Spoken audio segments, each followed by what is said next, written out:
And so, but I felt like the Lord was saying, go over there to Peyton. She's trying to do something. I went over there to Peyton, and Peyton was just kind of sitting there with a piece of paper and drawing or whatnot. She's probably about 2. She couldn't write her name yet or anything. And I said, what are you doing? She says, I'm writing Peyton. I looked at that and I said, that ain't Peyton. I'm thinking to myself, that ain't Peyton in anywhere, in any language. And I'm thinking, do you want me to show you how to write your name, Peyton? And she said, yes. So I sat her in my lap. She's just a little bitty old thing. And we took the piece of paper and I put her hand in my hand. She held the pen. And with her hand in my hand, we began to draw that first line down for the P.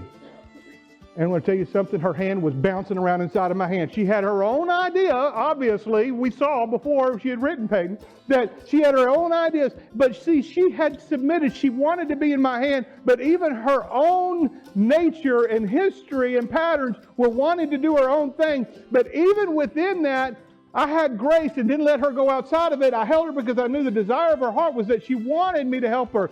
And so we did the line, and she was all over the place. So it was a squiggly line.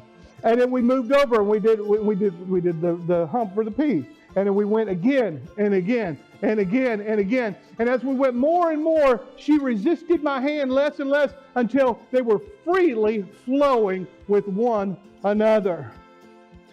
And it's one of the most precious memories that I have of us right there in perfect harmony writing the P for Peyton. And God spoke to me in that moment as I was going to preach on grace. He said, this is what grace is. He says, it's whenever I'm enabling you, but you are working within me, not outside of me. Now, she don't use me anymore to put her P for Peyton anymore. She can do it by herself.